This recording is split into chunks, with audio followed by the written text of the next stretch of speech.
Okay, welcome back everyone. I hope you all got to have a bit of a break during your lunch. And for everyone online, I hope you got to walk outside and see the air, see the sky and breathe the air. Welcome back everyone. So this afternoon we've got a busy afternoon actually. A bit of theory now talking about grief and talking about the tier model. I'm going to talk about the tier model, but I'm also going to talk a little bit about some of the other models of grief that are really important. And then we're going to talk about disaster. So before we do that, I am again going to ask you to just have a think about what we've done so far. I want you to just take a moment to take it all in and to think about so my question is, if you were to talk to your best friend about what we've done or what we've talked about so far today in this workshop, what is like one or two, how would you describe it to them, and what would you tell them has inspired you or is going to stay with you about what we've done so far? ครับก่อนที่เราจะเริ่มภาคบ่ายนะครับก็จะเป็นทฤษฎีเกี่ยวกับการสูญเสียแล้วก็การดูแลในภัยพิบัตินะครับอาจารย์เขาถามว่าวันนี้ครึ่งวันเราก็ได้เรียนรู้อะไรกันมาเยอะประมาณนึงนะครับถ้าให้เราเนี่ยต้องไปเล่าเรื่องให้เพื่อนสนิทของเราฟังสักคนหนึ่งว่าตอนนี้เราได้เรียนรู้อะไรเราทำอะไรมาเพื่อให้เป็นแรงบันดาลใจให้เขาเราอยากจะเล่าอะไรให้เขาฟัง So just take a few moments to reflect or write it down again just for you, just to personally reflect on that. Just take a few moments to do that before we begin. ครับให้เราเขียนลงใส่กระดาษนะครับว่าเราอยากจะอะไรดีๆที่เราได้เรียนรู้นะครับเราอยากจะแบ่งปันเพื่อนครับส่วนบุคคลนะครับของใครของคนนั้นไว้เขียนลงกระดาษเลยครับสัก 2-3 นาที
Okay, so what I've got here is, thank you for taking the time to do that.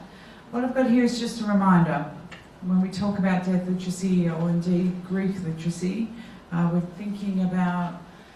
what are our skills, what are our experiences that we draw upon,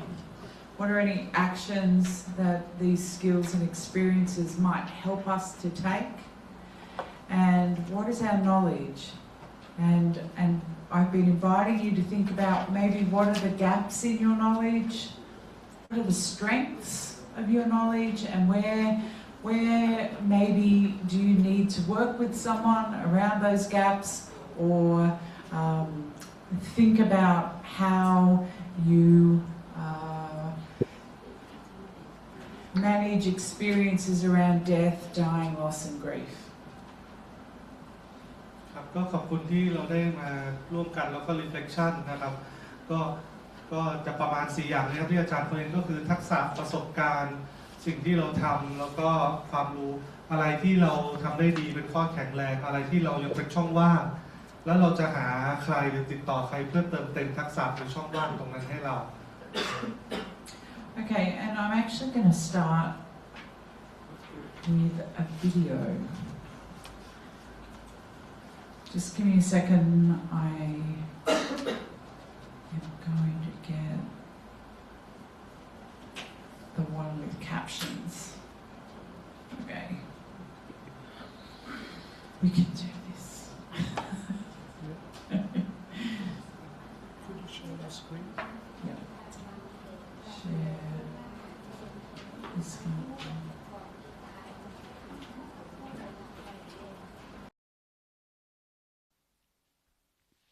Grief and loss is woven into the fabric of society, into our communities, our workplaces, our homes. It is a common thread that binds us all and reminds us that we are human and connected. Grief, though a part of all of our lives, can be hidden to us within the threads of everyday life, and it can be present in every fibre of our being. There was a time when the way we did grief was more straightforward. The way that we showed our grief was defined by cultural traditions, by religion, gender, and family responsibilities. This provided a shared language for grief, and it gave us very specific jobs to do. While this may still be true for many people, changes around the world mean many of us are less likely to be living near family. We are less religious and can be less connected to culture. So the way we grieve now has many faces, many threads. Where tradition once played a role in directing our responses to grief, new rituals have developed, and new ways to support each other have been woven with old. We have more options for funerals and memorialisation. We can bring more of our personality and creativity to our rituals. We may choose to wear black or not.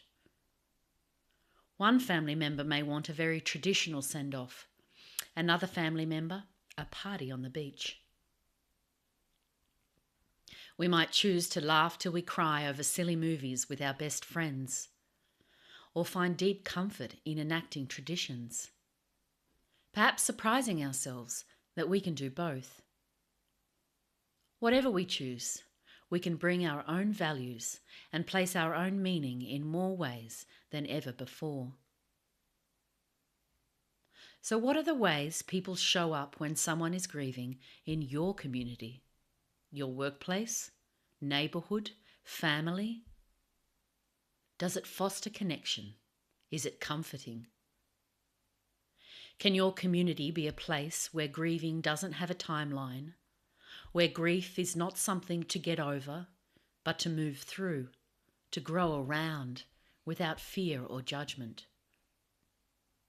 The action of showing up starts with empathy and putting ourselves in another person's shoes, connecting with their joy or the pain. When we do this, we can bring forward new stories and create together new languages for grief. And in doing so, remind each other that we do know how to show up. We know how to stay connected and present when there is grief.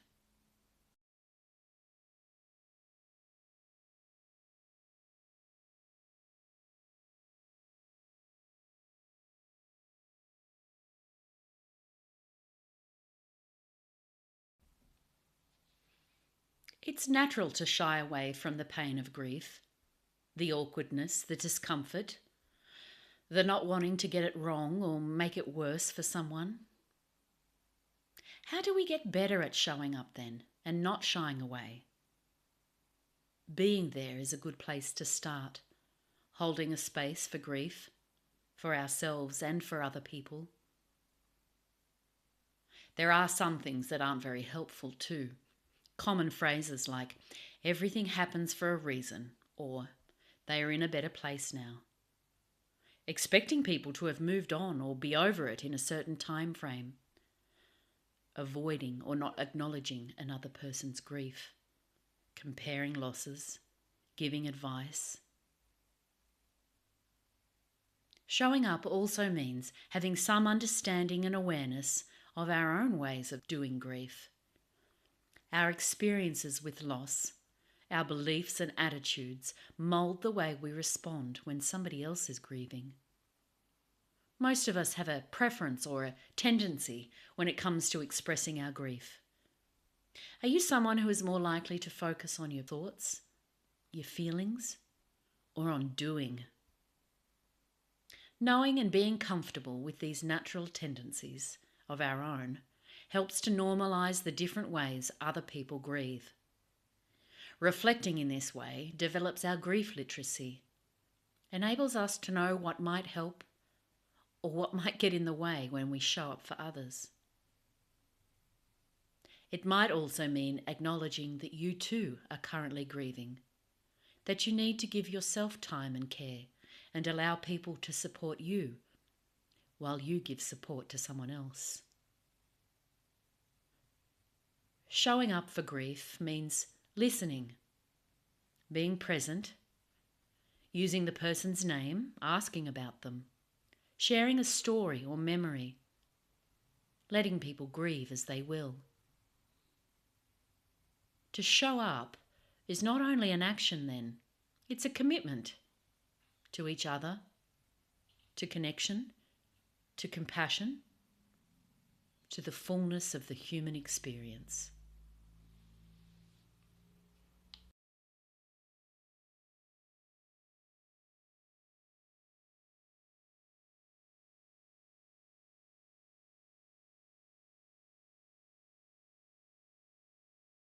There are many misconceptions about grief that can get in the way of healthy grieving. That grief is something to be done with in just a few months, in 1 year or 2. That you should be over it by now, that you should get over it at all. Or that loss is something you don't talk about because you'll only upset someone. When the truth is that none of these rules apply. Grief is a universal human experience, a raw and real part of our existence. It's not something to be hidden or dismissed, not something to be rushed through. Grief is something to be honoured. It affects every part of us. It sits in our bodies, our feelings, and thoughts. While we grieve as individuals, it is also a family and social experience, a spiritual experience. All this makes for intense moments when we feel the loss or the absence so deeply. In other moments, on other days, we're okay and a sense of routine can slip in. Some days, it's a balancing act between both these states. The emotions and the memories ebb and flow. We are often told that grief happens in stages, like there are steps to follow that will help us get over or signal an end to the pain of grief. When really, it's not so linear or logical. There are no stages to grief to work through and no goal to reach.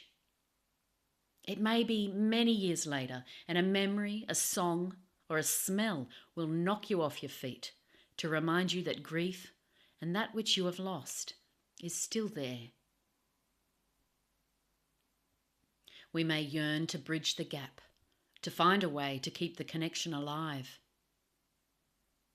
It helps to have time to remember the importance of these experiences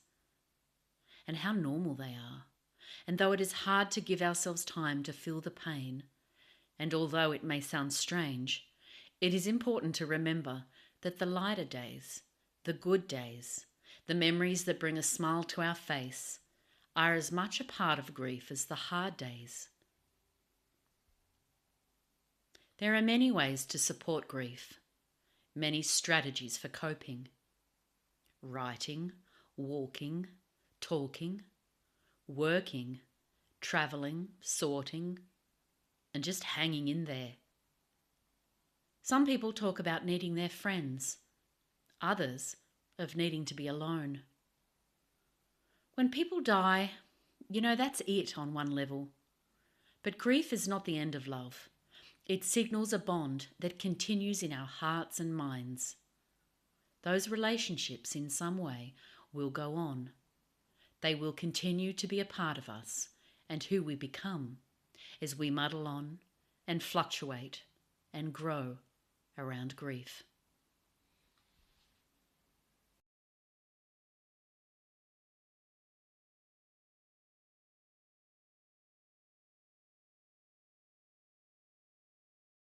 Okay. I just... Hello?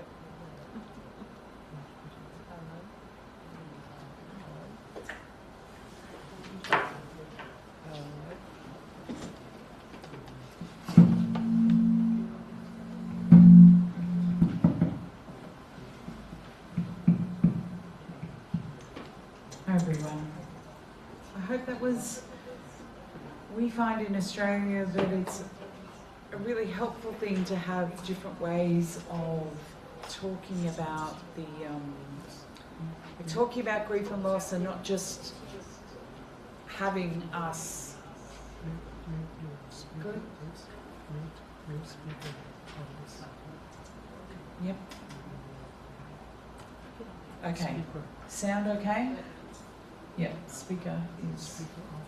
muted. Can everyone hear me okay? Can everyone hear us okay online as well? No terrible feedback or anything? Yep. Just let us know online if it's okay as well, please. ออนไลน์โอเคกด1นะครับได้ยินเสียงชัดเจนไหมครับตอนนี้กดหัวใจมาก็ได้นะครับ Okay, so we're going to talk now about one of those models, or a couple of the models actually, around grief, but we're going to have a bit of a focus on the tier model, or the tasks of grief model. And the reason that we're focusing a bit on the tasks of grief model is because as a helper, it's actually quite a useful model to have. And there are some really practical things that you can do as a community member, as a doctor, as a nurse, as an allied health professional, as an academic. It provides us really with very practical tools and skills, and so much so that I have even stopped calling it the tier model, and I actually call it the helpers of grief model. I'm probably William Warden, who came up with that idea, probably isn't too happy about that, but I think it's a really practical way of thinking about it. ครับต่อไปจะเป็น tier models นะครับก็อาจารย์เขาว่าก็เป็นโมเดลที่ค่อนข้างใช้ได้ดีในทางปฏิบัตินะครับให้ทั้งแพทย์พยาบาลทีมสุขภาพหรือว่าทีมที่เกี่ยวกับการเรียนการสอนเนี่ยสามารถเข้าไปใช้ในการช่วยเหลือในการสื่อสารนะครับกับผู้ที่อยู่ในภาวะโศกเศร้าสูญเสียค่อนข้าง practical ก็คือใช้ในการปฏิบัติได้ดีนะครับ So when a loss experience happens, there are particular tasks that can be helpful to help with loss and grief, and to help kind of with the process of grief. And the tier model kind of helps describe those. So again, they don't happen in a linear fashion. That's really important for us to emphasize. Like, they don't happen one after the other, but it's helpful to kind of think about the different tasks as time goes on with grief. ก็เทียบโมเดลเนี่ยค่อนข้างใช้ในการปฏิบัติได้ดีนะครับมันไม่ได้หมายความว่ามันต้องค่อยๆไปทีละ1 2 3นะครับมันก็อาจจะมีค่อยๆที่มันขึ้นลงไปมีหน้าที่ที่แตกต่างกันไปในแต่ละช่วงเวลาของการสูญเสีย Okay, so the first helper of grief is having support or company that actually helps you to accept the reality of the loss.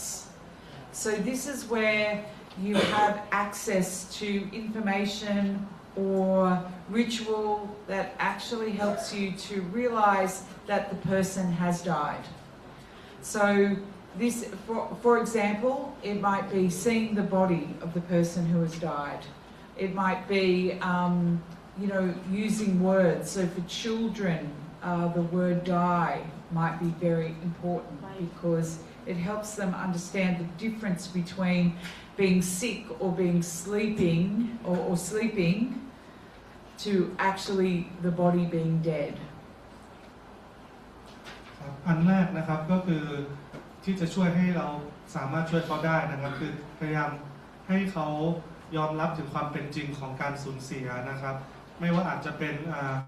การไปประกอบพิธีกรรมไปร่วมงานศพหรือการเห็นร่างกายของผู้ที่สูญเสียผู้ที่จากไปนะครับต้องทำให้เขาตระหนักได้ถึงความจริงก่อนว่าเหตุการณ์นี้เกิดขึ้น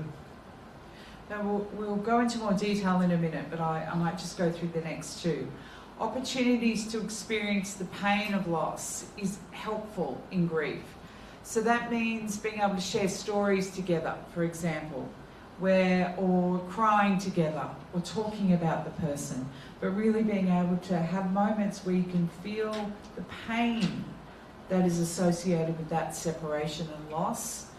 And that is closely related to acknowledgement of and help with experiences adjusting to the new reality of not having that person in your life in a physical form. So for people that might mean you have to move house, you have to learn new skills. If you were not the breadwinner and your partner was and your partner dies, you might need to go back into the workforce, for example. So there is a great amount of adjustment that happens after a death. แล้วก็หลังจากเรายอมรับว่ามีการสูญเสียใช่ไหมครับมันก็จะมีความรู้สึกไม่ดีความรู้สึกเจ็บปวดเราก็ต้องมีช่วงเวลาที่เราได้สัมผัสกับความรู้สึกนั้นนะครับยอมรับความรู้สึกนั้นแล้วก็อาจจะได้แบ่งปันประสบการณ์เหล่านั้นร่วมกันอาจจะมาเล่าเรื่องมาร้องไห้ด้วยกันมาอะไรต่างๆครับเป็นประสบการณ์ของการสูญเสียตรงนั้นร่วมกันนะครับแล้วถัดมาก็คือการปรับตัวนะครับให้เข้ากับชีวิตใหม่ซึ่งของบางคนก็คือฉันอาจจะต้องแบบย้ายบ้านไปอยู่ที่อื่นต้องมีทักษะใหม่ๆหรือทำอะไรใหม่ๆครับ And then that is another helper of grief is the ability to have time and have space to reinvest in the future. And so this makes me think of some of the women that I spoke to in a bereavement study that I did who talked about no longer being a carer and actually now being a single woman in their 60s or 70s and the things that they were doing to reinvest in life. It might be because they were a grandmother, but for some who weren't grandmothers, it was traveling, it was volunteering, it was doing things that helped them reconnect with things that they love.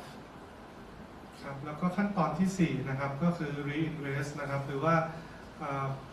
ปรับใหม่ใช้เวลากับสิ่งใหม่สิ่งที่เขารักสิ่งที่เขาชอบนะครับเช่นอาจารย์เขาบอกว่าอาจารย์เขาได้คุยกับบางคนหลังจากสูญเสียสามีนะครับในวัย 60-70 เนี่ยเดิมสิ่งที่เชื่อมโยงเขาคือการเป็นผู้ดูแลสามีที่เจ็บป่วยพอถึงเวลาสามีจากไปเนี่ยเขาก็ต้องไป reinvest กับสิ่งใหม่เช่นอาจจะเป็นไปเป็นอาสาสมัครหรือว่าจะไปเลี้ยงหลานหรืออะไรเป็นสิ่งที่เขาจะผูกพันเพิ่มเติมอย่างเงี้ยครับ reinvest กับสิ่งใหม่ So the other thing that we want to do as part of kind of understanding grief and the tier model is to understand the process or what we call the dual process of moving. Most of us in our grief move back and forth, being in deep sadness, deep yearning, deep remembering, and we also have moments of great reinvestment, energy,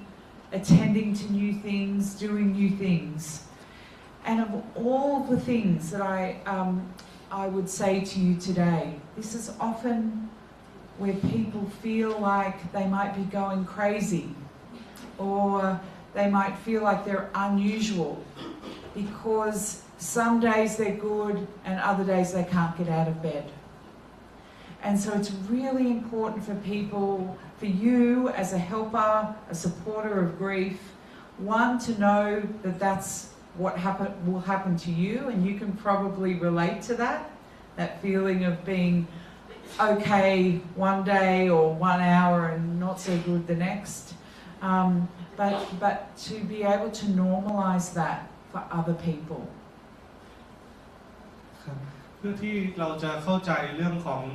การโศกเศร้าแล้วก็เทียร์โมเดลนะครับอันนี้ก็เป็นอีกสิ่งหนึ่งที่เรียกว่า dual process นะครับหรือว่าเป็นกระบวนการที่เกิดขึ้นควบคู่กันไปนะครับก็คือในส่วนด้านหนึ่งเนี่ยก็เป็นประสบการณ์ที่เกี่ยวกับการสูญเสียอาจจะมีความรู้สึกเศร้าเสียใจไม่สุขสบายต่างๆอีกด้านหนึ่งเราก็พยายามปรับเข้ากับชีวิตใหม่นะครับมันก็จะโยกซ้ายทีขวาทีขยับกันไปมาบางวันอาจจะมีแรงลุกไปทำงานบางวันนอนจมอยู่บนเตียงทำอะไรไม่ได้บางคนก็นึกว่านี่ฉันจะบ้าหรือฉันผิดปกติหรือเปล่าแต่จริงๆเนี่ยนี่เป็น process เป็นขั้นตอนปกติของคนที่อยู่ในช่วงนี้เพื่อที่จะพยายามให้ชีวิตกลับเข้าสู่ความปกติ Because the healthy part of grief is not one or the other, it's the thread in the middle. It's the active threading and the moving back and forth the two that is the grief. That is the process. That is the integration that we go through in grief. ก็ในความโศกเศร้าสูญเสียนะครับมันก็จะมีไปหน้าถอยหลังไปหน้าถอยหลังเย็บซ้ายทีเย็บขวาทีครับสลับกันไปมันก็เป็นขั้นตอนปกติของภาวะโศกเศร้า So you've heard me say a few times already about how I might talk to my dad, that other people do that too, that part of our grief is staying connected. So part of the reinvestment that we have is actually developing a new relationship with the person who has died. This is particularly the case for children. So children have a lifetime of grief when someone important dies. If that person is a parent, they will continue to have a relationship with that parent that has died and continue to develop that relationship during important events, during the different ages, and so on. So continuing bonds is an important part of thinking about the helpers of grief. ครับก็อาจารย์ก็พูดถึงเรื่องเกี่ยวกับการสูญเสียแล้วก็พูดกับคนที่จากไปแล้วนะครับอาจารย์ก็ยกตัวอย่างว่าอย่างในนี้ครับก็เป็นเด็กนะครับที่เขาสูญเสียโดยเฉพาะถ้าเป็นพ่อแม่ที่เลี้ยงดูมามันจะเป็นความรู้สึกสูญเสียที่มันไปต่อเนื่องตลอดชีวิตนะครับแล้วที่บอกว่าเป็นความสัมพันธ์ที่มันเกิดเนี่ยมันไม่ได้จบแค่ตอนที่คนที่เขารักจากไปเขายังคงสร้างความสัมพันธ์ต่อเนื่องได้นะครับเช่นเขาก็มีการมาพูดว่าไปโรงเรียนมาเป็นยังไงมีปัญหาอะไรยังไงก็เป็นความสัมพันธ์ที่ต่อเนื่องทั้งกับผู้ที่เสียแล้วก็ยังมีสร้างความสัมพันธ์เพิ่มเติมได้ด้วยครับ Okay, so let's talk about this in a bit more. Let's talk about the tier model in a bit more detail. So the helper or task one is accepting the reality of the loss. So what that means is the person gradually starting to understand and emotionally recognize that the death has occurred. So what that looks like as a helper is we use clear language about death. We provide consistent information. So that's especially important with children. Tell children the facts from the beginning, and then the information will never have to change. And allow repetition. So often, if people are in shock, what do? They go, "I don't believe it. It's not true." And they'll ask you to repeat the story, or they might ask you to tell you what's happened again, or they might check that the person has died, or they might ask you as the doctor, "Are you sure? Are you sure?" So in those situations, what we're doing is we're supporting people through the first task of grief, which is to truly, deeply understand that this person has died. ครับหน้าที่แรกของเราที่เป็นผู้ช่วยเหลือนะครับ อันแรกที่เราจะช่วยให้เขายอมรับความเป็นจริงของการสูญเสียได้ยังไงนะครับทำให้คนนั้นเนี่ยเขาค่อยเข้าใจมากขึ้นเรื่อยๆแล้วก็ยอมรับทางด้านอารมณ์ได้มากขึ้นเรื่อยๆว่าความตายมันได้เกิดขึ้นแล้วสิ่งที่ทีมสุขภาพเราช่วยได้นะครับเราต้องให้ข้อมูลอย่างชัดเจนนะครับตั้งแต่ต้นโดยเฉพาะกับเด็กนะครับต้องให้ข้อมูลที่ชัดเจนตั้งแต่ต้นแล้วก็ให้ข้อมูลที่มันเหมือนเดิมซ้ำๆเดิมนะครับไม่เปลี่ยนแปลงไม่ใช่ว่าแบบเดี๋ยวก็บอกพลิกไปพลิกมาแต่ละคนพูดไม่เหมือนกันนะครับแล้วก็บางครั้งเขาก็อาจจะ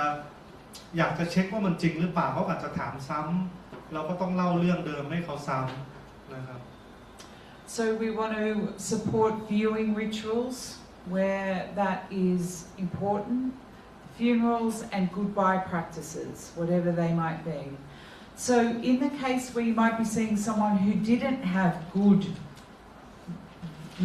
rituals or funerals or goodbye practices,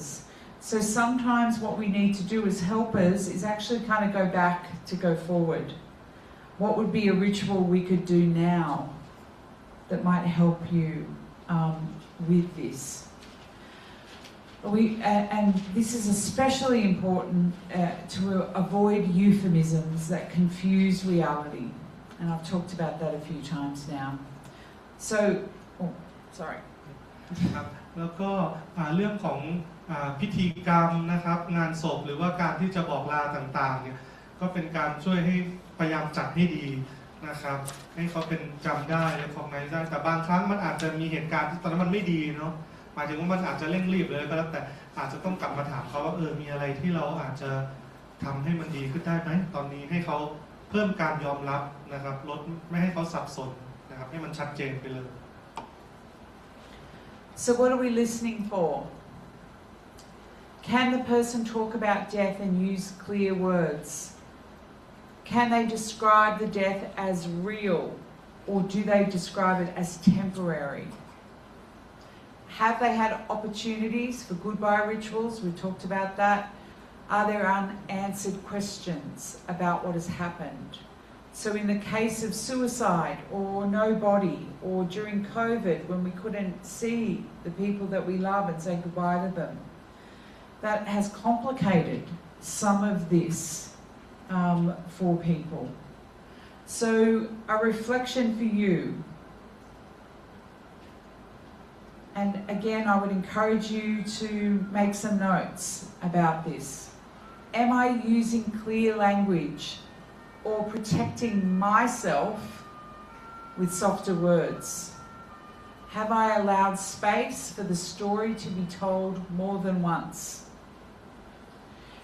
Have I supported access to rituals or closure? ครับก็สิ่งที่เราอยากจะฟังนะครับหรือเราใช้ในการประเมินก็คือว่าเขาสามารถพูดเกี่ยวกับความตายได้อย่างชัดถ้อยชัดคำไหมว่าโอเคคนที่เขารักจากไปแล้วมันเป็นยังไงตอนนั้นนะครับเขารู้สึกเขาบอกได้ไหมว่าความตายมันเป็นไปแล้วจริงๆเขาไม่ได้หลีกเลี่ยงที่จะพูดถึงนะครับเขามีโอกาสที่จะไปบอกลาหรือประกอบพิธีอะไรต่างๆนะครับสิ่งที่อาจารย์เขาบอกว่าอยากให้ทีมสุขภาพเราสะท้อนตัวเราเองออกมานะครับว่าเวลาเราคุยกับคนไข้หรือครอบครัวกับเรื่องราวการสูญเสียเนี่ยเราได้ใช้ภาษาที่ชัดเจนมากพอหรือยังเราได้พูดตรงๆไหมหรือเราพยายามปกป้องตัวเองโดยการใช้คำพูดที่มันดูเบาๆไม่ชัดเจนและอาจจะคลุมเครือบ้างเพื่อปกป้องตัวเราเองครับ Sorry. เราพอจะมีเวลาหรือว่ามีพื้นที่ที่เราสามารถพูดเกี่ยวกับเรื่องนี้กับเขาได้มากกว่าครั้งหนึ่งหรือเปล่าเพื่อทำให้เขาเคลียร์บางครั้งแรกเขาอาจจะยังสตันอยู่ครับแล้วก็ให้เขาได้มีโอกาสช่วยให้เขาได้มีโอกาสเข้าเรื่องของพิธีกรรมหรืออะไรต่างๆตรงนี้ให้ยอมรับได้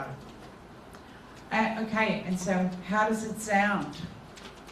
It sounds like, what do you understand happened? Have you had the chance to say goodbye? แล้วเราจะทำยังไงพูดยังไงนะครับเราก็อาจจะใช้ว่า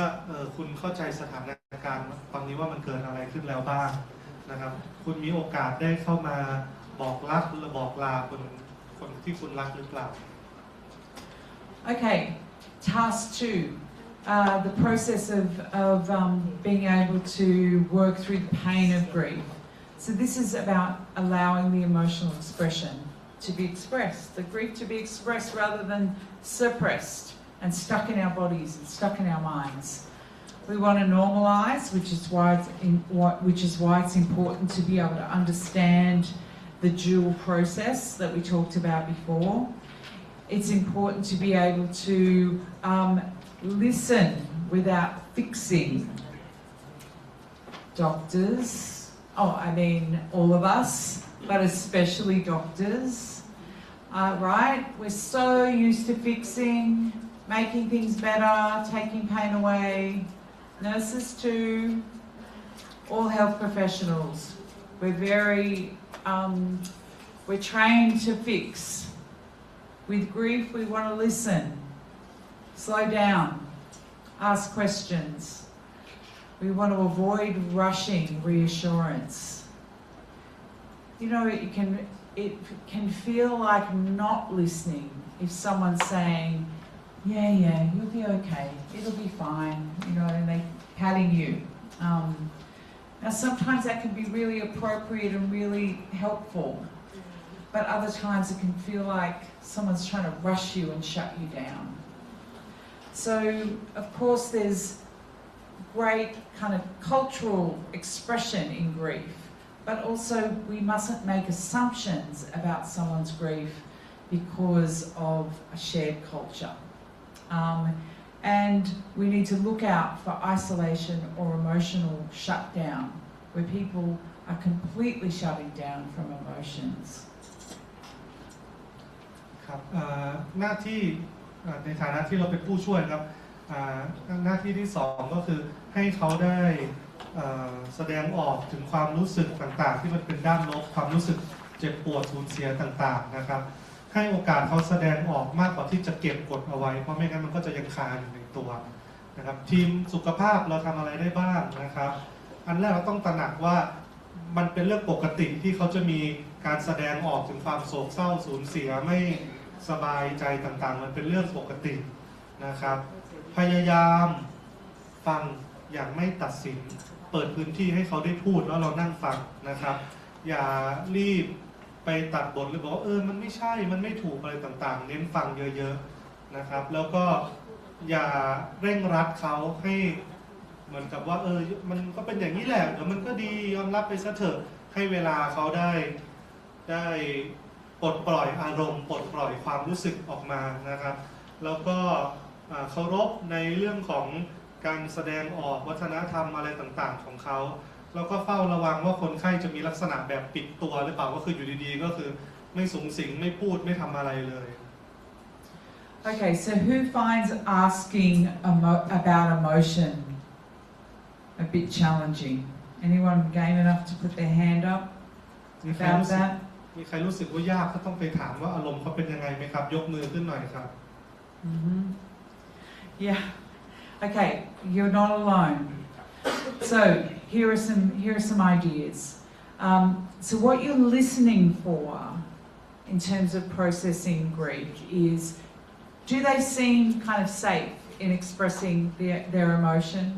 They might not want to say it in words, and they might not be saying it in words, but there may be other ways that person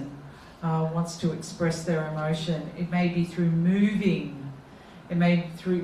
be through walking. It may be through drawing or writing. What you're listening out for is, are they avoiding reminders of the death completely? Because that can be a sign that grief's getting a little disrupted. Maybe not in the beginning, but if they're avoiding any memories at all of the person, like they've taken all the photos out of their house, all of the clothes out of the house really quickly. They've, they're saying, I'm fine, we're moving on, we're moving house. That might be a sign of grief being rushed. Do they feel pressure to be strong? So, oldest daughter,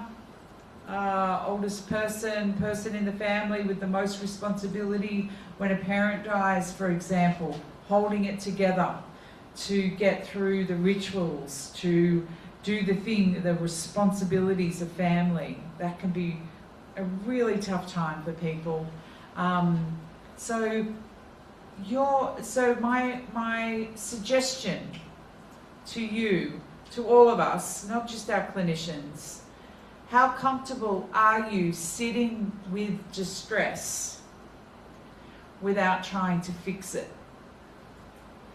Do I unintentionally shut down emotions? Pat, tissue boxes, move quickly to move people on? Do I recognise cultural or age or gender differences in grief expression? ครับอาจารย์ก็ว่าถ้าเรารู้สึกยากในการที่จะไปถามหาประเมินอิโมชันของคนไข้ครอบครัวก็ไม่ใช่เรื่องแปลกนะครับเราไม่ได้เป็นคนเดียวสิ่งที่เราทำได้คือเราอาจจะใช้วิธีการถามหรือถ้าเรารู้สึกว่าการถามการคุยมันยากบางครั้งอาจจะให้เป็นแค่แบบการให้มีเวลาอยู่ด้วยกันกับเขาเดินไปด้วยกันให้เขาได้วาดรูปได้อะไรให้มันมีพื้นที่ให้เขาได้แสดงออกอย่างไม่ตัดสินนะครับสิ่งที่เราต้องดูอันต่อมาคือถ้าหากเขามีลักษณะที่จะพยายามลบทุกอย่างออกไปจากความทรงจำอันเนี้ยแสดงว่าน่าจะไม่ดีแล้วนะครับหรือว่าการที่เขาถูกกดดันว่าเธอจะต้องแข็งแรงเธอจะต้องยืนหยัดเป็นคนถัดไปดูทั้งครอบครัวให้ได้ไม่ได้แสดงออกอันนี้ก็ไม่ถูกนะครับหรือการที่เขาถูกเร่งรัดอย่างที่อาจารย์แสดงตัวอย่างคือถ้าแบบไปตบไหล่ว่าโอเคไม่เป็นไรหรอกแล้วมันก็ผ่านหรือการที่บางครั้งเขายังร้องไห้เต็มอยู่แล้วการที่เรายื่นทิชชู่ไปยัดใส่เขาเนี่ยมันเหมือนกับบอกว่าคุณหยุดร้องได้แล้วอะไรอย่างเงี้ยครับมันอาจจะไม่ใช่สิ่งที่ถูกต้องนะครับเป็นเหมือนเราไปเล่นให้เขารีบหยุดขั้นตอนของการยอมรับการสูญเสียนะครับเขาจะมีใครที่เขาพูดคุยด้วยได้อะไรต่างๆ So what does that sound like in practice? ครับดูแล้วโอเคไหมครับพอจะทำได้ไหม You can ask what feelings are strongest. You can ask where does that feeling sit in your body? What do you do with that feeling? What hurts the most? When people feel very strong emotion and we want to fix it, I think this is a reminder to us as much as it is to our patients or our friends or our family, just to simply say, take your time. I'm here. That's it.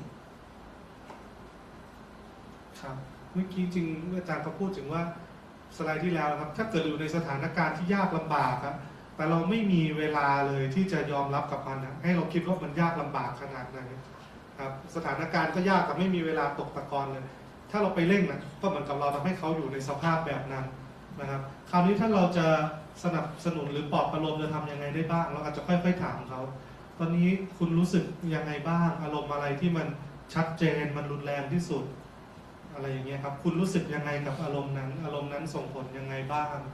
อะไรที่ทำให้คุณรู้สึกเจ็บปวดมากที่สุดอะไรที่คุณรู้สึกไม่โอเคนะครับแล้วก็ถ้าเราเห็นเขายังอยู่ในอารมณ์ที่ลงอยู่เรายังไม่ต้องไปเร่งเขานะครับง่ายที่สุดที่อาจารย์ว่าเราควรที่จะเตือนตัวเองแล้วทำก็คือว่าก็ค่อยๆนะใช้เวลาฉันอยู่ตรงนี้ข้างๆอย่าไปเร่งเขา So moving on to task 3, adjusting to a world without the person. So this is where people are learning new roles, new identity, new routines after death. And we can support as clinicians, as health professionals, as friends, as family members, to think about identifying practical gaps. If there's a service that can support that, then we can offer some of those needs. Connect people, support people to rebuild social networks. So that's just a fancy way of showing up, saying show up. turn up, invite people out without the expectation that they will come. Encourage gradual independence. So again, that's not about trying to fix people or trying to tell people what they should be doing, but slowly encouraging people to take on activities. หน้าที่อันที่3นะครับก็คือช่วยให้เขาปรับตัวได้เข้ากับโลกใหม่ที่ไม่มีคนที่เขารักนะครับทำยังไงให้เขาเรียนรู้เกี่ยวกับบทบาทสิ่งกิจกรรมต่างๆที่ต้องทำใหม่หรือว่าลักษณะของเขาที่อาจจะต้องเปลี่ยนแปลงไปจากเดิมนะครับอันนี้ก็อาจจะชัดในบางคนที่เป็นผู้หญิงที่เขาอาจจะไม่ได้ตัดสินใจอะไรด้วยตัวเองเลยเนาะแล้วพอถ้าสามีเสียเนี่ยเขาต้องทำอะไรด้วยตัวเองทั้งหมดอันนี้คือต้องเปลี่ยนเยอะนะครับในฐานะที่เราเป็นทีมสุขภาพและในฐานะเพื่อนมนุษย์นะครับเราทำอะไรได้บ้างอันแรกดูว่าเขามีช่องว่างอะไรที่เขาควรที่จะได้รับการเติมเต็มนะครับแล้วก็โดยฐานะที่เราเป็นทีมสุขภาพเนี่ยมีการบริการอะไรที่เขาควรที่จะได้รับนะครับพยายามให้เขาได้เชื่อมโยงกับชุมชนกับสังคมอะไรต่างๆนะครับเขาอาจจะต้องมีการเปลี่ยนแปลงตัวเองเป็นลักษณะบุคลิกหรือว่าอะไรต่างๆใหม่ในชีวิตแล้วก็ค่อยๆให้เขาเนี่ยค่อยๆยืนด้วยตัวเองได้ So what we're listening for is how tasks changed over time, what feels hardest for people to manage, so that helps you kind of understand more about what's challenging as part of that adjustment, what practical needs might need help, what roles have shifted in the family, especially the health professionals that are working in this space who might be working with families, to understand who's doing what now, who's doing the things that the person who died used to do. Is it a teenage son or daughter who's now doing those things, cooking the meals, maybe left school to do working? That all helps you to kind of understand the stresses that the family might be experiencing. And then, so my suggestion in terms of reflection for us as clinicians, am I focusing only on emotions? So when you're working with a family, don't focus on the emotions only. Think about the practical needs and adjustments that are happening and understand those. Have I explored all of the community and informal supports that might be around for the family? And do I understand the person's social network? Do I understand what is happening for them? Is it useful for me to know more? ครับสิ่งที่เราต้องการอยากได้ยินหรือเราจะประเมินถามเขานะครับก็เมื่อคนที่เขารักจากไปเนี่ยการที่ต้องทำกิจวัตรประจำวันหรือหน้าที่ต่างๆของเขามันเปลี่ยนแปลงไปยังไงบ้างนะครับหลังจากถ้าสมมุติคนที่จากไปเป็นหัวหน้าครอบครัวอย่างนี้เนาะคนที่เหลืออยู่เนี่ยมันจะต้องเปลี่ยนอะไรเยอะใช่ไหมครับอะไรคือสิ่งที่ยากลำบากสำหรับคุณในการที่จะต้องจัดการด้วยตัวคุณเองคนเดียวนะครับมีอะไรที่เราจะช่วยใครที่จะมีส่วนเข้ามาช่วยคุณในการจัดการเรื่องราวต่างๆในชีวิตความต้องการในการใช้ชีวิตแต่ละวันนะครับคนที่จากไปเนี่ยเขามีบทบาทมีหน้าที่อะไรในครอบครัวบ้างแล้วหน้าที่เหล่านั้นตอนนี้จะต้องตกเป็นของใครใครจะต้องเข้ามามีส่วนร่วมในการช่วยเหลือตรงนั้นบ้างนะครับแล้วก็สะท้อนนะครับสำหรับทีมสุขภาพนะครับบางครั้งเราอาจจะพยายามมุ่งเน้นไปที่เรื่องของอารมณ์เป็นหลักโดยเราอาจจะหลงลืมไปว่าเรื่องของการใช้ชีวิตประจำวันการจะมีคนเข้ามาช่วยความต้องการพื้นฐานเนี่ยมันมีอะไรบ้างที่จะต้องเติมเต็มเพื่อให้เขาสามารถอยู่ได้นะครับเราได้มีการค้นหาทรัพยากรหรือสิ่งที่จะช่วยสนับสนุนต่างๆในชุมชนหรืออะไรต่างๆมากเพียงพอแล้วหรือยังที่จะมาช่วยคนนี้นะครับเราเข้าใจเรื่องของคนที่อยู่รอบตัวเขาสังคมเครือข่ายเขาที่จะมีส่วนร่วมกับชีวิตเขาหรือเข้ามาช่วยเขาได้มากน้อยแค่ไหน So how does it sound? It sounds like questions like this. What feels hardest now? What has changed at home, at work, family? Who is helping? ครับแล้วมันจะเป็นยังไงครับเราอาจจะถามไปว่าตอนนี้อะไรที่คุณรู้สึกว่ามันยากเย็นยากลำบากมากที่สุดคืออะไรนะครับมันมีอะไรเปลี่ยนแปลงบ้างเกิดขึ้นที่บ้านของคุณกับครอบครัวหรือที่ทำงานแล้วใครได้เข้ามาช่วยเหลือคุณในสิ่งเหล่านี้บ้างหรือเปล่า Okay, let's talk about the final task. So maintaining a connection with the person who has died while moving forward. So this is connecting with that kind of continuing bonds that we were talking about before. So how do professionals support and friends and family as well?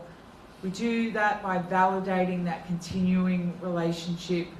by encouraging remembrance rituals that go on over time, however long it might be since the person who has died. Supporting storytelling. Oh, remember when we did, remember the time that this happened. I've talked a lot about the relationship, the death of my mum about a year ago. And at Christmas time, we set a place for my mum at the table. And we did a very Australian thing. We had 3 cheers to my mum before Christmas dinner. And we told stories. My mum always used to make a particular kind of Christmas cake every year. So I'm sure that every Christmas we will tell the stories about that Christmas cake, because my mum had this thing. Oh, she would always fuss about her Christmas cake. She would always say, oh, I didn't have enough time, I think I overcooked it a little bit, or I think I undercooked it a little bit, or I think the icing is not quite right, or maybe I put too much. She would always have some little kind of criticism of her cake. And we would joke with her and go, oh, it's so terrible, oh, it's so horrible. And we would all love it, of course. It was always wonderful. It was never dry or whatever. But she always kind of put herself down. We would joke with her. And so this Christmas we did the same, remembering her. And I think we will always do that. And I think if I ever made her cake for Christmas, I would probably continue the tradition of talking about the cake in that way, just for fun. ครับก็หน้าที่อันที่4นะครับก็คือทำให้เกิดยังคงมีการเชื่อมโยงกับคนที่เสียชีวิตไปแล้วนะครับแม้ว่าเขาเสียชีวิตไปแล้วก็ยังคงมีไม่ใช่แค่ความเชื่อมโยงเก่านะครับแต่มันยังคงมีความเชื่อมโยงต่อไปเรื่อยๆในอนาคตได้ด้วยนะครับในฐานะที่เราเป็นทีมสุขภาพนะครับทำยังไงที่เรามีการพูดถึงมีการเล็งเห็นถึงการที่มีความเชื่อมโยงกันไปกับผู้สูญเสียอย่างต่อเนื่องนะครับพูดถึงเรื่องของการจัดกิจกรรมนะครับหรือว่าพิธีกรรมอะไรที่มันมีการรำลึกนะครับอย่างบ้านเราก็มี100 วันหรืออะไรรำลึกแต่ละปีครบรอบปีอะไรต่างๆนะครับอาจจะมีการเล่าเรื่องราวต่างๆแล้วอาจารย์ก็ได้แชร์เรื่องราวเกี่ยวกับส่วนตัวของอาจารย์เนาะนะครับแม่อาจารย์เสียไปเมื่อปีที่แล้วนะครับแล้วก็โดยปกติแม่อาจารย์จะเป็นคนทำเค้กสำหรับวันคริสต์มาสนะครับแล้วก็มันก็เหมือนกับเป็นเรื่องที่ในครอบครัวมาแย่กันเล่นว่าเฮ้ยอันนู้นยังไม่ดีอันนู้นไม่ดีแล้วแม่ก็จะแบบบ่นนิดนึงนะครับจนถึงวันหนึ่งที่พอแม่จากไปเนี่ยพอคริสต์มาสเนี่ยอาจารย์เขาก็ยังคงวางจานไว้ให้แม่เขาอาจารย์เขาก็ยังคงมีการทำเค้กคริสต์มาสต่อเพื่อให้เรื่องราวของแม่เขาเนี่ยมันยังอยู่มันยังต่อเนื่องไปกับครอบครัวกับทุกๆคนครับ Thank you. Okay, so what are we listening for? We're listening for how do they keep the person present in memory. Are they afraid that healing means betrayal or causes guilt for them? Does a person need kind of permission to live fully again? So you're just listening for that. It's not about kind of trying to fix that for the person, but you can ask about that, right? You can ask that question. Does it sometimes feel like you need permission to be living the life that you used to lead, or to be free, or to feel okay? So our reflection, the reflection I would invite you all, everyone who's here today, to think about is, do I pathologize continuing bonds? Or, you know, how can you see continuing bonds as normal?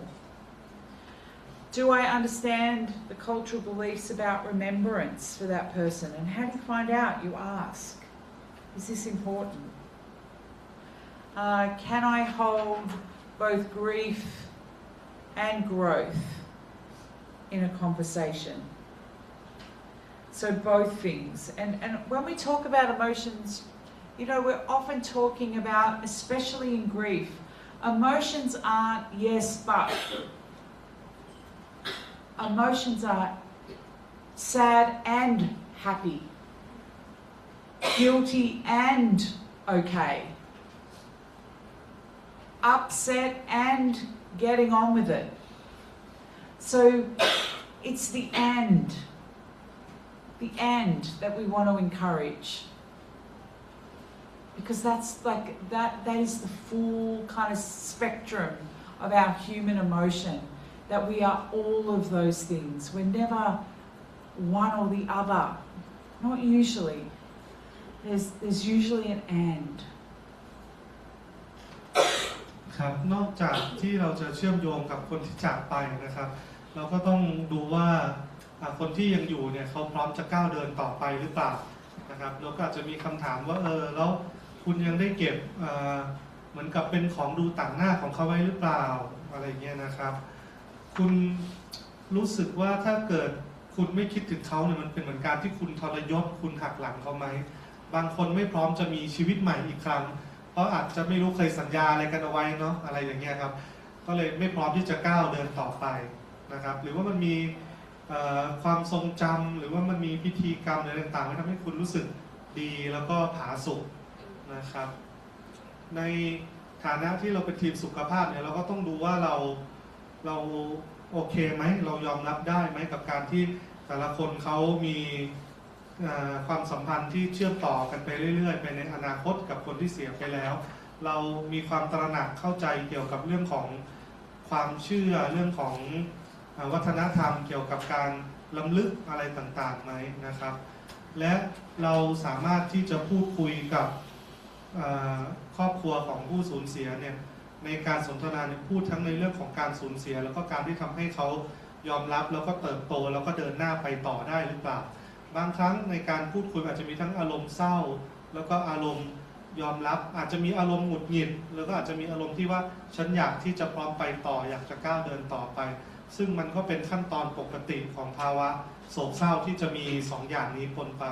และมันก็เป็นธรรมดาของชีวิตมนุษย์ So how does it sound? It sounds like asking, how do you remember them? What rituals are important? In what ways do you still feel connected? And it's not about letting go or acceptance. It's about that continuing connection. ครับก็อาจจะถามว่าคุณยังจำเขาได้อยู่หรือเปล่าเป็นยังไงบ้างนะครับมันมีเหตุการณ์หรือว่ามีพิธีกรรมอะไรที่คุณรู้สึกว่ามันสำคัญนะครับคุณยังรู้สึกถึงเขาได้ยังไงบ้างอะไรที่ทำให้คุณรู้สึกว่าเชื่อมต่อกันยังไงเช่นอาจจะมีการนึกถึงพูดคุยกับคนบนฟ้าหรืออะไรต่างๆก็แล้วแต่พูดคุยกับลูกนะครับ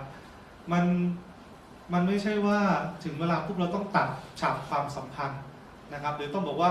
มันเกิดขึ้นแล้วยอมรับโดยที่ไม่ไปเปิดแฟ้มนั้นขึ้นมาใหม่อีกนะครับมันคือการเชื่อมโยงกันต่อไปเรื่อยๆ Okay, one more slide and then we're going to stand up, move around before we start to talk about disaster. อีกสไลด์เดียวนะครับแล้วเราจะเริ่มขยับไปถึงภัยพิบัติของเราต่อนะครับ Okay, what I want to do though is acknowledge that there are some experiences and circumstances that obviously impact on grief and can complicate grief. And disaster is one of them, so it's important we talk about this before we move on to that. So obviously the way a death occurs, a sudden death, a traumatic death, a suicide, no access to the body like during COVID, or someone goes missing and you never see them again. All of those things affect the way that we grieve and experience previous loss. So if we have had a number of losses on top of another, a number of stresses, a number of losses after the death, like loss of home, loss of job, loss of children, having to move country after a death, those losses compound grief. The relationship, if the person you had a tricky relationship or a complex relationship with someone who died, then that can make grief complicated. If we don't have good support, also. Any pre-existing mental health, particularly anxiety and depression, schizophrenia, mental health issues, psychosis that are very serious, can all be exacerbated by grief. And sometimes, for people with mental health issues, the grief can be overlooked because people will just treat their symptoms as anxiety, depression, or psychosis, rather than acknowledging that their symptoms or their challenges or their distress is grief. Expectations from others and also actual biases from healthcare professionals about how someone should or shouldn't be grieving because they're a man or a woman or they're 12 or they're 98 or all kinds of things, and we've talked a bit about that along the way. ครับก็อยากจะพูดถึงประสบการณ์นะครับที่มันจะมีผลเกี่ยวกับความรู้สึกเกี่ยวกับความโศกเศร้าสูญเสียนะครับอันแรกเลยก็คือการที่วิธีการที่คนที่เขาตายเนี่ยเขาตายยังไงนะครับเช่นอาจจะเป็นตายจากอุบัติเหตุฆ่าตัวตายหรือว่าตายแบบเฉียบพลันนะครับหรือว่าเป็นการตายที่เราไม่สามารถเข้าไปดูไม่ไปเห็นไปร่วมงานได้เช่นอาจจะเป็นจากโควิดหรืออาจจะเป็นความสัมพันธ์บางอย่างที่มันซับซ้อนแล้วเราไม่สามารถเข้าไปร่วมงานไปแสดงความเสียใจได้นะครับหรือว่าเป็นหายไปกลางทะเลเราไม่รู้ว่าตายหรือเปล่าแต่มันหายไปเลยอย่างเงี้ยนะครับเขาเคยมีการสูญเสียมาก่อนหน้านั้นแล้วเป็นการสูญเสียซ้ำๆหรือเปล่าอาจจะไม่ใช่แค่เฉพาะสูญเสียคือการตายเนาะเช่นอาจจะ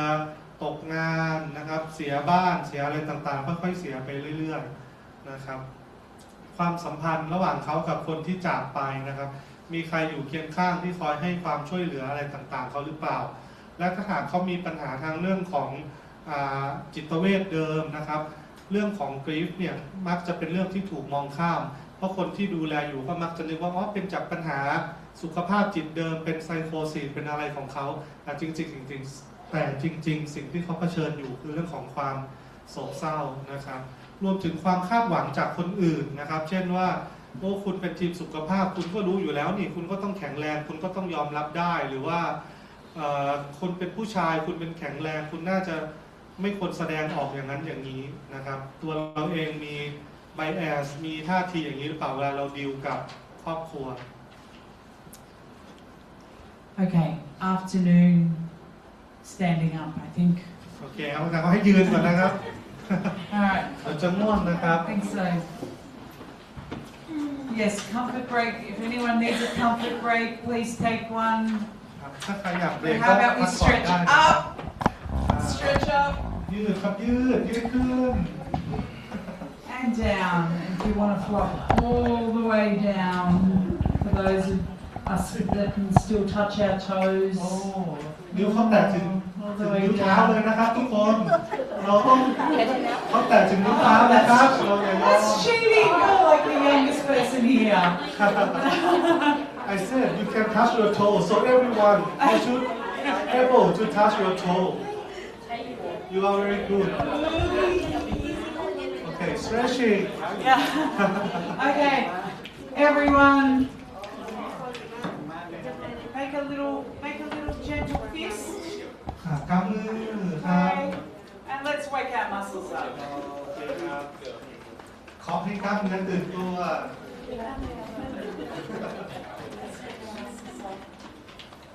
Gentle, self massage. คลายมัสซาจนะ Okay, kidneys, let's wake those kidneys up. เคาะไตด้วยนะ Wake up. Lay down legs.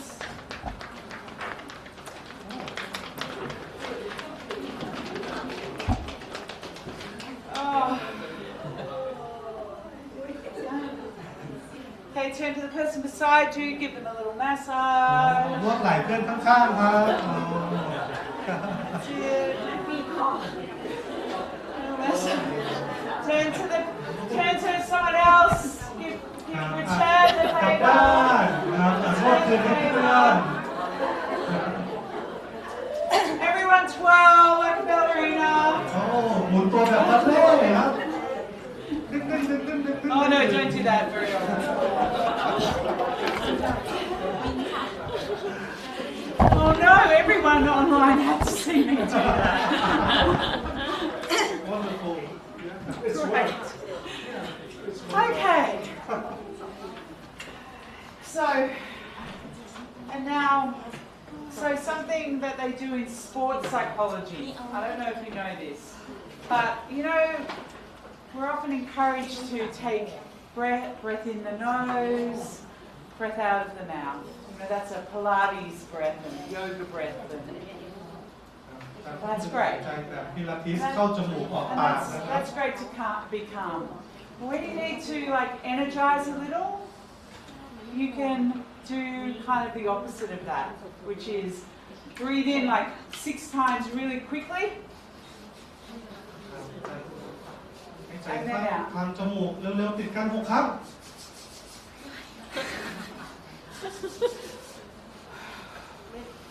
ครับอย่าลืมหายใจออก Yeah.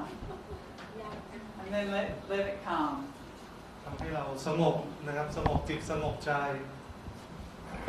Feel your heart rate go up a little bit. ใจตื่นตัวขึ้นนะครับ Okay. Who's ready to talk about disaster? พร้อมหรือยังครับสำหรับหัวข้อภัยพิบัติของเรา Okay, I'm going to do some talking and then Dr. Shribing will do some talking after me. Okay? ครับซึ่งหัวข้อนี้จะมีอาจารย์เคอรี่กับอาจารย์ศรีเวียงนะครับ Thank you to my camera woman. Oh, I left my microphone down there. Okay.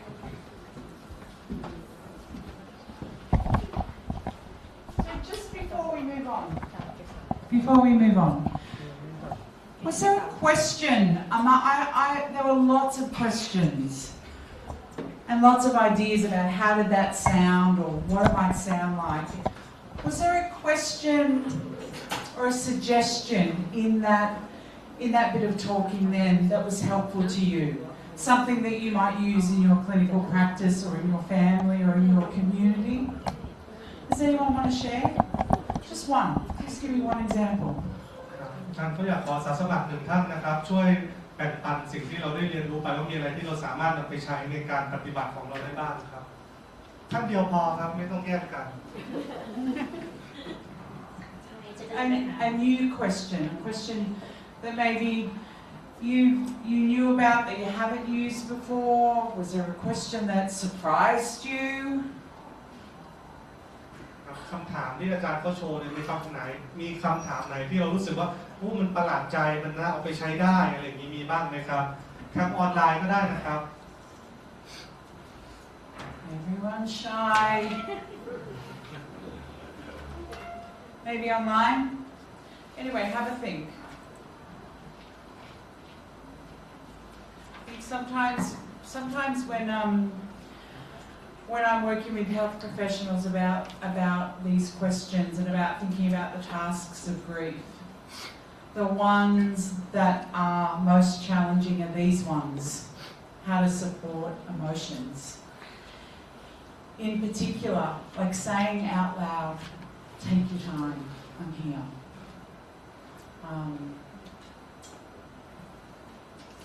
แต่เพราะว่าส่วนใหญ่ก็คนมักจะบอกว่าการที่ยากคือ support emotion การที่บอกว่า take your time I'm here เนี่ยก็คือค่อยๆนะเราอยู่ด้วยตรงนี้แหละค่อยๆยอมรับกับอารมณ์ตรงนั้นไปค่อยๆใช้เวลาของคุณไป And being, so I feel very afraid talking about disaster. And really what I want to do is provide some basics. And what you'll see is that some of the things that we have already talked about actually apply directly to bereavement care in disaster as well. I just thought I would just define what we're talking about when we talk about disaster using the World Health Organization definition. So disaster is a serious disruption of the functioning of a community or society, causing widespread human, material, economic or environmental losses that exceed the community's ability to cope using its own resources. ครับก็อาจารย์บอกว่าเรื่องนี้ก็อาจารย์จริงๆเป็นผู้เชี่ยวชาญครับอาจารย์ก็เลยแบบประมาทเล็กน้อยนะครับสำหรับคำว่าภัยพิบัติในนิยามขององค์การอนามัยโลกนะครับก็คือเป็นเหตุการณ์ที่เกิดขึ้นแล้วมันเหมือนกับพลิกหน้ามือเป็นหลังมือเลยนะครับแล้วมันรุนแรงมันทำให้ความสามารถของชุมชนหรือสังคมเนี่ยมันเสียหายไปนะครับซึ่งมันส่งผลกระทบกับทั้งเรื่องของคนสิ่งของเศรษฐกิจการเงินสิ่งแวดล้อมนะครับมันสูญเสียในทุกๆด้านแบบนี้แล้วมันชุมชนเนี่ยไม่สามารถที่จะมีทรัพยากรเพียงพอที่จะแก้ไขด้วยตัวเขาเองต้องการคนอื่นเข้ามาช่วย So there are particular principles that we want to really be able to address. I'm not going to go through all of these because you've got them in the handout. You can look up more of that from the World Health Organization and also some of these key principles for support. There are many reports that you can access that will be helpful for you to lean into if you want to. Probably the thing I do want to acknowledge is kind of these 5 essential principles, which is when we're responding to disaster, we really are working to promote a sense of safety, where we're doing calming things that reduce excessive emotional distress and arousal. We want to build on restoring self and community efficacy. So that means not taking away from the existing strengths and resources that are in that community, and also not doing for community what community can already do. So we might have a sense of charity and wanting to do for community, however, that can add to a sense of helplessness. We also want to promote social connectedness and obviously hope, and that's where policymakers and other things can be particularly important because there's kind of a holding, like leaders in our community in particular, leaders having a strong sense of we're going to get through this together.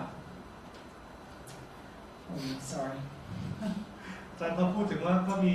หลายหลักการและหลายเครื่องมือนะครับอันแรกที่อาจารย์เขายกมาก็ของ Top 4นะครับเป็น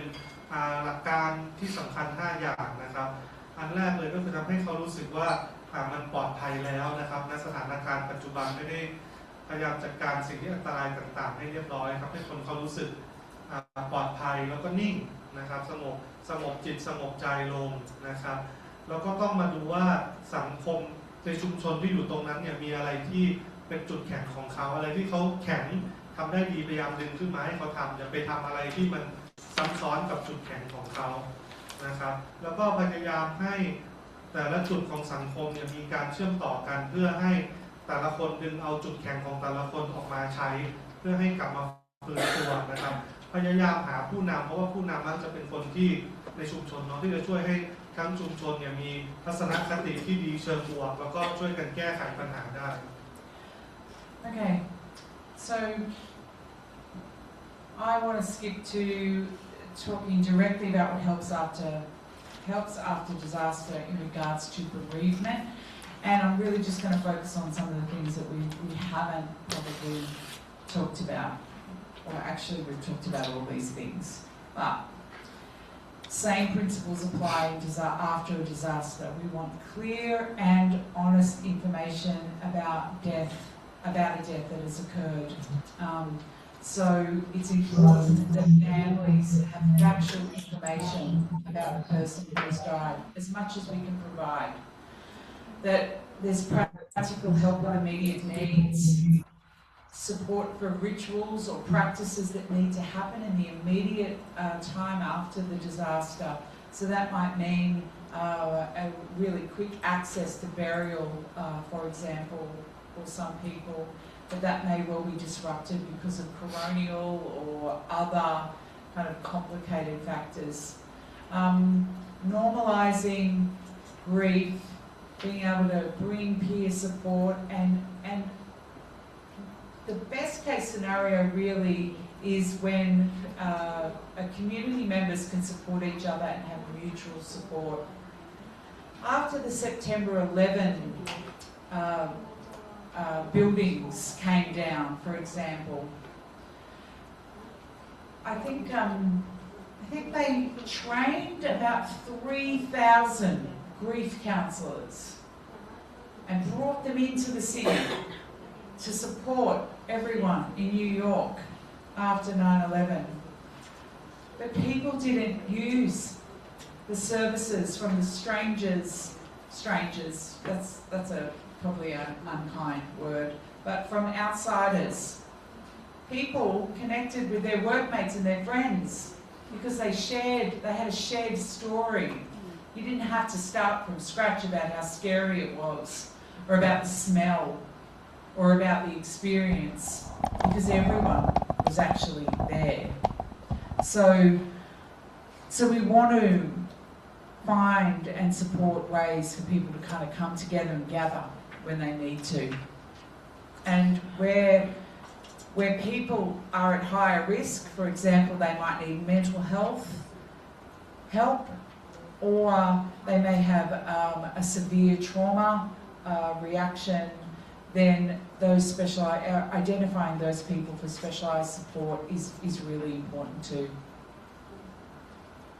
Sorry, that was a lot. สิ่งที่เราจะช่วยได้นะครับหลังจากเกิดภัยพิบัติแล้วก็อาจจะมีความรู้สึกมีประสบการณ์ที่เกี่ยวกับการสูญเสียนะครับต้องมีการสื่อสารอย่างตรงไปตรงมาตรงจริงหากมีคนเสียชีวิตเราก็ต้องแจ้งว่าเขาเสียชีวิตแล้วนะครับแล้วก็การช่วยเหลือเนี่ยมีอะไรที่ต้องทำแบบทันทีทันใดบ้างนะครับเช่นปัจจัย4การกินอยู่อะไรต่างๆนะครับเรื่องของความเชื่อศาสนาการทำพิธีอะไรต่างๆนะครับแล้วก็การฟังนะครับยังไม่ตัดสินพยายามทำให้คนเขากลับมา